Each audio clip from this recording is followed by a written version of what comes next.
ედუარდ სეფაშვილი 1928 წლის 21 ნოემბერს დაიბადა პლეხანოვზე. ის ძალიან მოუსვენარი ბავშვი იყო და მშობლებმა ტანვარჯიშზე მიიყვანეს, რის შემდეგაც პატარა ედუარდს ახალი ჰობი გაუჩნდა.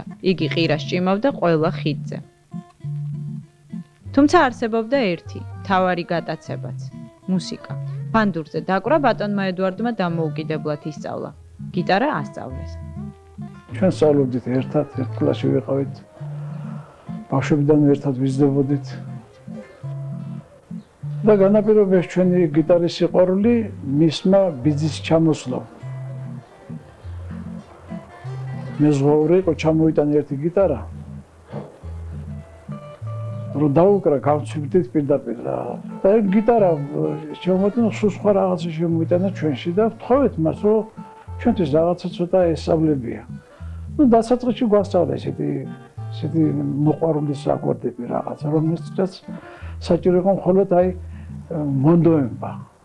და ახლა თითების მოწყობა და ესე წვალება და იყო მოკლედ ჟინი ქონდა და დავდექით და ძალიან მაგრად ვინეცადინეთ, ვირეპეტიციას შევამბატონო და დაახლოებით 1 წლის თავზე გამოვიდა ისე რომ შეგვეძლო 4-5 სიმღერა გვემღერა. სახში უშუალოდ ჩვენთან, ხან ჩემთან, ხან მასთან. ხან ისახნა რომ გავაბეზრებით ძალიან გამოგვაგდეთ და წავიდეთ ედუარდთან, იქ უბრალოდ გამოგვაგდეთ და წავიდეთ ჩემთან და ეს ძალიან ახლო ცხოვრობთ ერთმანეთთან 14 წელს. თითქმის ყველა უბანში შემოვიდა ისეთი მოდა რომ ყველას უნდა ემღერა, ვისაც შეეძლო არ შეეძლო და დაეკრა გიტარაზე და ესე იგი მეც ავყევი ამ ფეხის ხმას და ვისწავლე გიტარაზე დაკვრა უბანში უკრავდით ვერაზე დავიბადე ვერაზე გავიზარდე ბელინსკის ქუჩაზე ხო და მოვგარი ყური რომ აი ერთ-ერთ უბანში თბილისის ერთ-ერთ ძველ უბანში ცხოვრობს შესანიშნავი მუსიკოსი შესანიშნავი აღნაგობის ახალგაზრდა კაცი ედუარდ სეფაშვილი. გადაწყვეტეთ რომ ტრიო ჩამოყალიბებია და კონსტანტინე მაკარიძე მოვიყვანეთ. აი ესე ჩამოყალიბდა ეს ტრიო. ედუარდის გიტარაზე მე ვერ დავუკარი, იცით? და ეს საოცრება, მაგრამ მე მგონი მთელ მსოფლიოში მაშინ იყო 7 სტრუნიანი გიტარა მოდაში. ეხლა შემოვიდა 6 სტრუნიანი ესპანური. მაგრამ ეს 7 სტრუნიანი გიტარა უძახია რუსულ გიტარას, ციგნების, ბოშების გიტარას და ნუ ბუნებრივია მე ავიღე ეს გიტარა, უნდა მეჩვენებინა 1-2 აკორდი როგორ უკრავ, იმიტომ გაგებული მქონდა ედუარდი შესანიშნავად უკრავდა. ჯიმშერ ლაშხიც გვერდზე უზის, მაგრამ ვერაფერი აკორდი ავიღე, არ აჟღერს, სხვანაირად ჟღერს. მე ვთქვა ედუარდ რაშია საქმე, უცებ დავძმაკაცით. მაშინ ეს უბრალოდ ხდებოდა, იცით? სკოლის დამთავრების შემდეგ უნივერსიტეტში ისტორიის ფაკულტეტზე გააგრძელა სწავლა. ცოტა ხნით. იგი გარიცხეს ერთი საინტერესო მიზეზის გამო. სინადა სომუჩერდალინი იყო ესეთი ფილმი, იქიდან მღეროდით ჩატანოგა ჩუჩუ და რაღაცა ესეთი სიმღერები იყო და აი ამის გულისთვისო მე არ შევეპუე და უცებ გამორიცხეს და პირდაპირ საბუთები გადმოიტანა ჩვენთან. ასეთი დევიზიც კი იყო. მე რუსულად ვიტყვი, იმიტომ რუსულ გაზეთებში აჭრელებული იყო ხოლმე ხშირად ეს დევიზი, რომ сегодня любишь джаз, ты родину предашь. იმართებოდა იმპროვიზირებული კონცერტები. აი ჯემ სეიშენს უძახიან ამერიკელები და საერთოდ დასავლეთში შეჯიბრი. საზაფხულო რესტორანი იყო, იცით? კედლები და ის კი არ ქონდა, ესე ხისაგან ძველ გაგრაში და სულ ყველაფერი ისმოდა და ნუ გაატენილი ხალხი და ვისმენდნენ ჯანსუხ კახიძე მღეროდა და მისი ძმა ბრწყინვალე და მამამისი და დედამისი და მე ედუარდი აგერ ეს ჩვენი დათკა გამრეკელი და დიდი კონცერტები იმართებოდა და გვეხვეწებოდნენ, იცით? გვეხვეწებოდნენ თქვენი წირიმე ყოველ დღე მოდითო რომ ესე იგი ამ დღეს იმ დღეს როცა თქვენ მოდიხართ ორმაგად და სამაგად ვასრულებთო გეგმას. ტრიოს დაშლის შემდეგ ბატონმა ედუარდმა პირველი ანსამბლი შექმნა, სადაც 12 გიტარისტი უკრავდა. ამასობაში უკვე მოვიდა უკვე 53 წელი.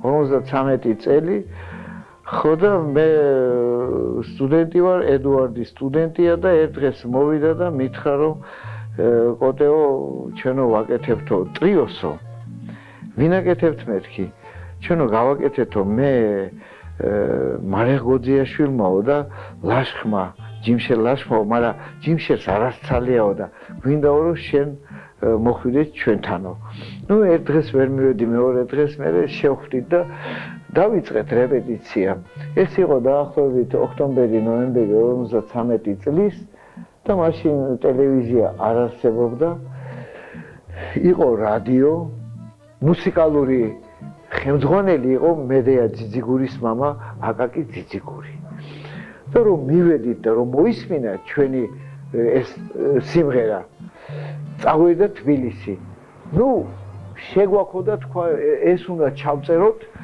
სასწრაფოდ უნდა მოხვიდეთ ახალი წელი ახლოვდება და საახალწლო პროგრამაში უნდა ჩავთოთო მეორე დღეს უცებ გავხდით პოპულარულები ამის შემდეგ უკვე ვთხოვეს რომ მივსულიყავით ფილარმონიაში 50-იანი წლების ბოლოს და 60-იანი წლების დასაწყისში ფანტასტიკურად პოპულარული იყო თბილისში გიტარა და ის ხალხი ვინც გიტარაზე პროფესიონალურად უკრავდა ასეთები ბევრნი არ იყვნენ მაგრამ თელმა თბილისმა და თელმა საქართველოს ზეპირად იცოდა მათ სახელი და გვარები და მათ შორისაც გამორჩეული გახდათ ბატონი ედუარდ ცეფაშვილი რომელსაც საოცარი ტექნიკა ჰქონდა გიტარაზე დაკვრის შემდეგ რაც ყველაზე მთავარია აი გაქართულებული გიტარა იყო მის ხელში ანუ იმას რასაც უკრავდა სწორედ ქართული სული დაღბეჭდილი მელოდიები ახდა რიტმი ახდა ქართული და მანერა თავად საშემსრულებლო მანერა იყო ქართული აი ერთ-ერთი პირველთაგანი ვინც შალვა ჩხიკვაძესთან ერთად ჩაუყარა საფუძველი აი ამ ასე ვთქვათ გაქართულებულ გიტარას სწორედ ბატონი ედუარდ ცეფაშვილი გახდა პოპულარობამ რა თქმა უნდა ბევრი გასტროლი, დიდი აღიარება და სიყვარული მოიტანა. ამ პერიოდში ბატონმა ედუარდმა უამრავი ტრიო და კვარტეტი შექმნა. საერთოდ რაღაცა ალღუ აქვს ამ ადამიანს, იცით, რომ მასთან ვინც მღერის, არაფრით არ შეიძლება რომ ცუდად იმღეროს იმ ადამიანს, მე მაპატიებთ, მე ჩემს თავზე არ ვლაპარაკობ, იმიტომ რომ მანამდე იყვნენ მასთან ძალიან გამოცდილი მომღერლები და ახალგაზრდები და თან გამოცდილი მომღერლები, იყო ნაზი დუმბაძე, იყო გიული ჩოხელი, იყო ლალია ფაქიძე, ასე ახალგაზრდა კიდე მომღერალი და ამიტომ იცით მათ შემდეგ კიდე, ნუ ისინი მე ცალკე წავიდნენ და ნუ მათ შემდეგ მოვხვდი მე 60-იან 1960 წელს. ნუ ჩემთვის რა თქმა უნდა დიდი პატივი იყო. დავიწყეთ რეპეტიციები იყო ნუ 3 საათი, 4 საათი, 5 საათი ზოგჯერ დილას დავიწყებდი და საღამოს ვამთავრებდით რეპეტიციებს. ეს იმხელა ენერგიის ადამიანია და იმხელა იცით იმპულს გამოსცემს რომ სხვანაირად ისე გადიოდა დღე რომ ვერც კი ვგრძნობდით რომ უკვე საღამოა და დაღლილ დაქანცულები ვიყავით. ცალკე საუბრის თემა ბატონ ედუარდი როგორც არა მხოლოდ გიტარისტი, არამედ როგორც ანსამბლების ხელმძღვანელი, აი ლალე მისი ხელმძღვანელობის ანსამბლი, ხო? ეს იყო ერთ-ერთი ყველაზე პოპულარული თავის დროზე ანსამბლი, მაშინ ესეთი იყო მოდაში ლილე, ლალე, არალე, ვარალე, ესეთი იყო მოდაში სახელები, ორერა, რერო და შემდეგ. ხო და აი ასეთი მკვეთრად გამოხატული ინდივიდუალობა რაც მას გააჩნია გააჩნდა აგრეთვე იმ ანსამბლებს, რომელსაც იგი წლების მანძილზე ხელმძღვანელობდა. ჩვენ მაშინ ვღეროდით ტრიოთი. მე იცით აი ასეთი შეიქმნა ასეთი აზრი რომ მოდით მოვილაპარაკეთ ჩვენ რომ მოდით შევქმნათ ანსამბლი ლალე. ძალიან დიდხანს მოგსაუბრობდით წინათ იცი 4 თვე, 3 თვე, 4 თვე და მე პატარა მყავდა ჩემი შვილი და ძალიან მიჭირდა მისი დატოვება ყოველთვის იცი ყოველთვის ძალიან განვისდი დიდი ტრავმა იყო ეს ჩემთვის პატარა შვილის დატოვება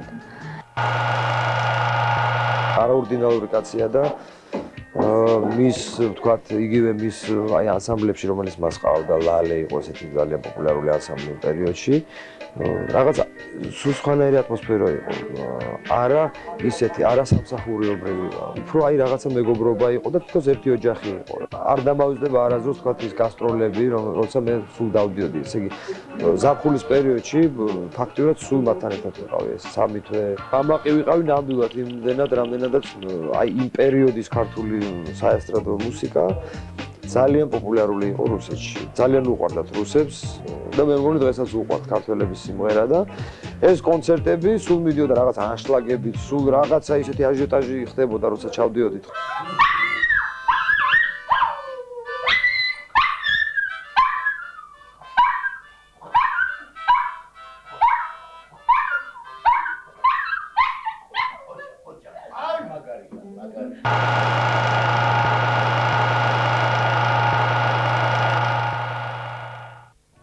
$1977 წელს ბატონმა ედუარდმა პირველად ჩამოაყალიბა საბავშვო ანსამბლი თეთნულდი, სადაც მისი შვილი მერაბიც მღეროდა. პირველი მასწავლებლები მაინც ყველა ვარიანტში ჩემი მშობლები არიან ჩემი ცხოვრების მასწავლებლებიც და მუსიკის თავისთავად. მამაჩემ მომცა პირველად საშუალება რომ თქვა მე რაღაცა ზიარებოდი აი მუსიკას, ხო, იმიტომ რომ მაშინ იმ პერიოდში მუშაობდა კულტურის სახლის დირექტორად და აი კულტურის სახლში იყო საშუალება აპარატურა იყო მოკლედ ის თქმა უნდა ნუ რაღაცა ძველი აპარატურა რომელზეც ჩვენ მეგობრებთან ერთად მივიდიოდი და უკრავდით რა და მე დავიწყე რით რომ თქვა მე მივიდიოდი და არ მღეროდი იმიტომ რომ წარმოუდგენელი იყო ჩემი სიმღერა არავის არ ებონა რომ მე მღერებდი უკრავდი დასარტყამ ინსტრუმენტებს ხო და ნუ ხაროდა თავისთავად რა რომ მე თქვა რაღაცა მუსიკასთან მაქვს შეხება მაგრამ როცა უკვე კონცერტზე გამოვიდა მე ვიმღერებ აბსოლუტურად კინაღამ გაგიჟდა კაცი შენ და სიმღერა გაგიჟდა და იყო ძალიან ბედნიერი მახსოვს არ დამავიწყება რა და მე უკვე აი ჩვენი რაღაც აი ეს ჩვენი შემადგენლობა ბიჭების ნუ უკვე მე რაღაცა მიმართულებას გვაძლევდა რომ თქვა ჩვენ უკრავდით ესეთ რაღაც როკს მაშინ რაღაცას უსხოურ სიმღერებს ვღეროდით ინგლისურ სიმღერებს და გვეუბნებოდა სულ რომ მარტო ეს არ არის საკმარისი და რაღაც აი ქართული სიმღერები იმღერეთ ეს იყო უკვე 79 წელი და ედუარდმა დამერეკა და მითხრა მოდი შევხვდეთო ერთი კარგი აზრი მაქვსო და ედუარდს ხო გითხარით პარტნიორები იცვლებოდნენ და ყავდა ერთი პარტნიორი გურამი ბალარჯიშვილი და მე შენ და გურამი შევხვდეთო 91 წელს გიზო სიხარულიძემ ისიც ვერელი კაცია ჩვენ სკოლაში სწავლობდა გააკეთა ვერის პაემანი ვერის უბანში რა თქმა უნდა ჩვენ გვთხოვა და ჩვენ იქ გამოვედით მაგრამ აფიშებს ვაკეთებდნენ ბატონი დორიან კიტია თქვა კაცო ყველას რაღაცა სახელი ქვიაო და რა ვქნათო და ისეთი სიტუაცია იყო რომ აკადემიკოსი ირაკლი აბაშიძეც იყო ამ ამბებში ჩართული იცით მე ირაკლის უთქვია და დორიან კიტიასო მოდიო აი შაშვებივით ღუღუნებენო ეგენიო და დავარქოთო შაშვებიო და ჩვენ არც ვიცოდით და მოვიდა აფიშა შაშვები გამოვედით იმ კონცერტზე და ნუ იმის შემდეგ უცხოეთშიც დავდიოდით 84-ში ედუარდ ცეფაშვილი გავიცა მის მეზობელთან რაც მომდა როგორც მას ეს მეცქეები მიყვარს უყვარდა და მიყვარს შემთხვევით გავიცანე რომელ ადამიანზეც მე თავიდანვე ვოცნებობდი და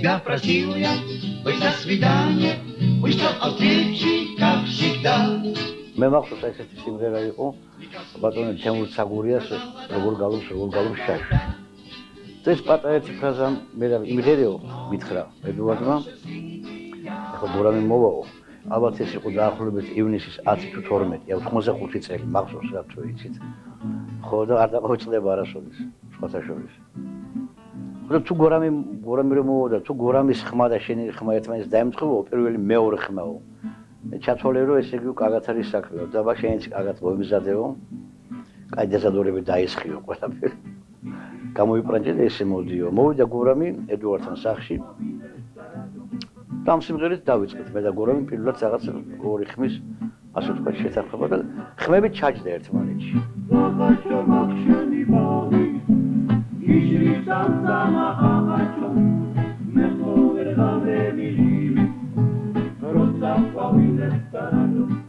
ბატონი ედუარდი შეიძლება დღეს თავამატი თქვას რომ დღესდღეობით ქართული ესტრადის ბერმუხა ქართული ესტრადის როგორც ერთმა ახალგაზრდა კომპოზიტორმა თქვა სინდისი და ნამუსი 87 წელს ედუარდ ცეფაშვილთან მივედი ასე ვთქვათ დიდი ხანია ვოცნებობდი მე მაგაზე რომ ედუარდთან მემღერა ჯერ კიდევ თავიდან სანამ პატარა ვიყავი სანამ ფილარმონიაშიც მივიდოდი მაშინაც ძალიან მიყვარდა მაგათი ეს ჟანრი ეს ესტრადაზე ეს ტრიოს ხმები საერთოდ ეს ხმოვანება ძალიან მიყვარდა ხო და ვოცნებობდი ამაზე ხო ხო და ბოლოს მაინც ამიცხადა ეს ოცნება ეს სურვილი ეს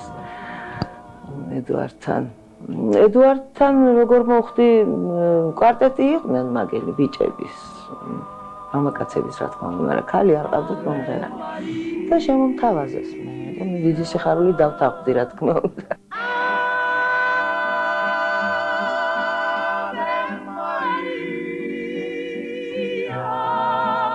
ცენტრში ქონდა კონცერტი ესწრებოდნენ ძალიან დიდი მსახიობები კაზლოვსკი ოპერის მომღერალი რომ იყო ესტრადის მომღერლები ტალკუნოვა და კიდე აღარ მახსოვს ძალიან ბევრი ხო და ძალიან ჩვენი გვიმღერათ ave maria ძალიან კარგი სიმღერა მე თვითონ ძალიან მიყვარს ხო და მე მოვიდნენ რომ დავამთავრეთ ეს კონცერტი ჩამოვედით ეს მაყურებლები მოდიოდნენ და თქვენ რომ იტალიური სკოლა გაქვთ, გავლილი რომ მე მეკითხე მეუთხარი არა მეთქი მე ედუარდ ცეფაშვილის სკოლა მაგ გავლილი მეთქი.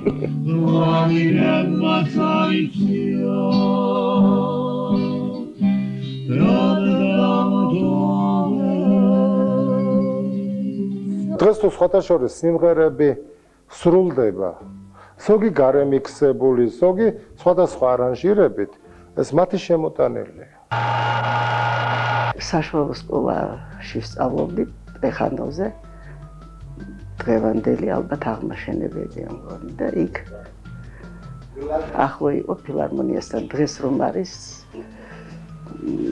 გერმანელების საელჩო იქ იყო ჩემი საშუალო სკოლა და ძალიან ურთიერთობა ქონდა ფილარმონიასთან იქ ხშირად დავდიოდი კონცერტებზე ხამფული ქონა ხან არა ვინ შეგვიშვებდა ახლა ამათ კონცერტებზე და აქედან ვიცი ბავშვობიდან ედუარდ ცეფაშვილი.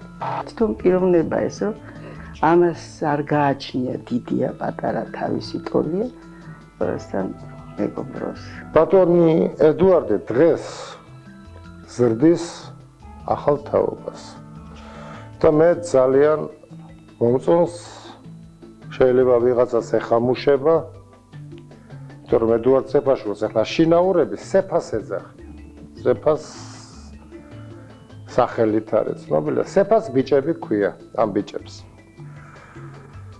და რომ მოусმენ იმ წუთში მე მიხვდები რომ სეფას ბიჭები არიან იმიტომ რომ ედუარდ ცეფაშვილისეული აი თუნდაც გიტარის ტექნიკა ედუარდ ცეფაშვილისეული ხმის გაშლა ედუარდ ცეფაშვილისეული რეპერტუარი მეცალი მეცალი